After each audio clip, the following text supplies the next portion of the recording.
namanya Rusmita. Di sini Ibu sebagai konselor. Sekarang perkenalkan dulu, nama kamu siapa? Baik, nama saya Marsha Aliansa Sabila. Umur saya 19 tahun. Ya, oke.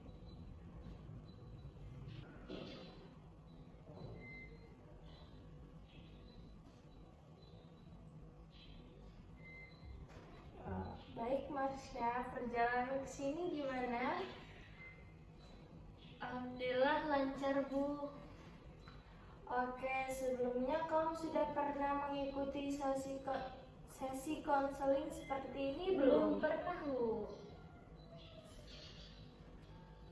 Baik, jadi Ibu jelaskan sedikit ya. Konseling itu proses bantuan antara konselor dan konseli untuk membantu memahami diri, mengenali masalah, dan mencari solusi secara terbuka, empatik, dan rahasia. Iya, Bu. Nah, di sini berlaku 3 asas yang penting, yaitu kerahasiaan. Artinya semua yang kamu sampaikan di sini tidak akan sampai kita sebarkan ke siapapun.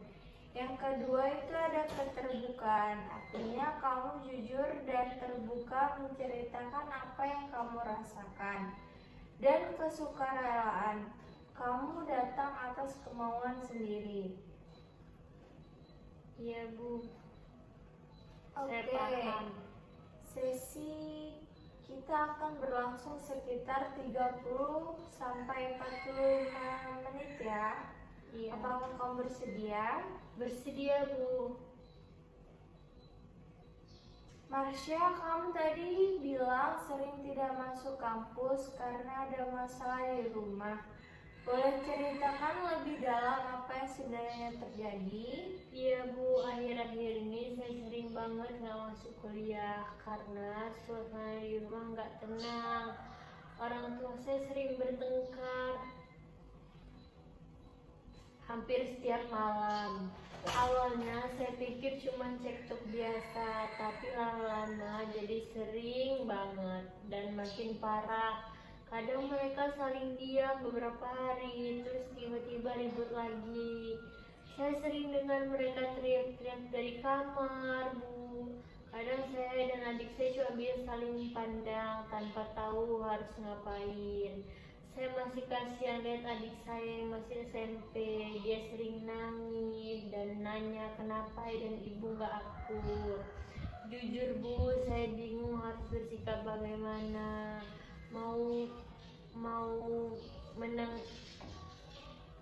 Mau menengahi saya takut malah dibilang saya ikut campur. Mau diam tapi hati saya nggak tenang. Akhirnya saya jadi kehilangan semangat buat kuliah, Bu.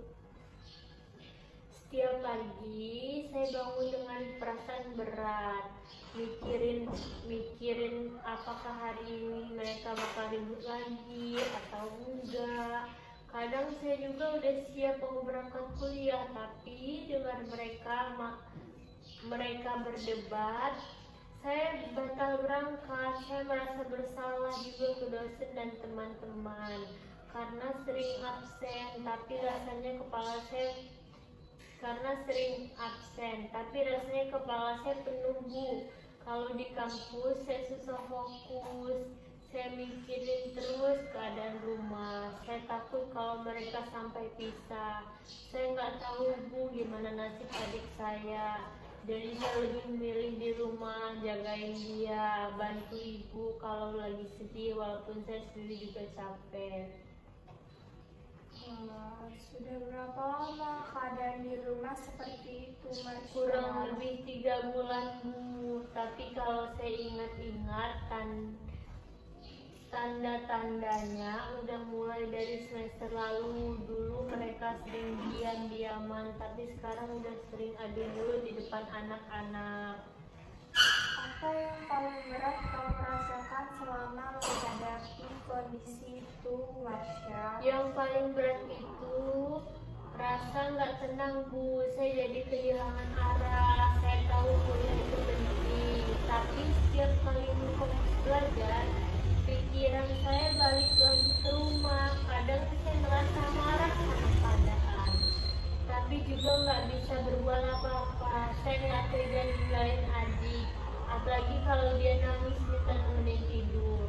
Saya juga jadi jarang kumpul sama teman-teman kampus. Mereka kadang nanya, lo kemana aja Mar, tapi saya nggak berani jujur Bu. Saya cuma bilang lagi nggak enak badan, padahal saya lagi ngadepin masalah di rumah. Jadi kamu merasa tanggung jawab terhadap keluarga, terutama menjaga adik, membuat kamu sering tidak masuk kuliah, begitu ya? Iya Bu, saya merasa kalau saya nggak di rumah nanti tambah kacau. Kadang saya mikir siapa lagi yang bisa bantu ibu kalau bukan saya. Tapi di sisi lain saya juga sadar nilai kuliah saya mulai turun, itu bikin saya makin tertekan. Kalau misalnya keadaan di rumah belum bisa langsung membaik, tapi kamu tetap ingin kuliah lancar, menurut kamu apa yang bisa kamu lakukan supaya keduanya tetap seimbang? Mungkin saya bisa coba atur waktu Bu, misalnya tetap kuliah pagi tapi pulangnya langsung ke rumah. Saya juga pengen coba ngomong baik-baik ke orang tua supaya mereka tahu juga dampak dari konflik mereka.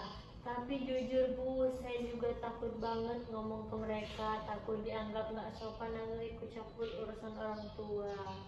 Tadi kamu bilang takut bicara dengan orang tua. Apa yang kamu rasakan setiap kali mencoba untuk berbicara dengan mereka? Saya deg-degan Bu, saya takut kata-kata saya malah bikin mereka tambah marah.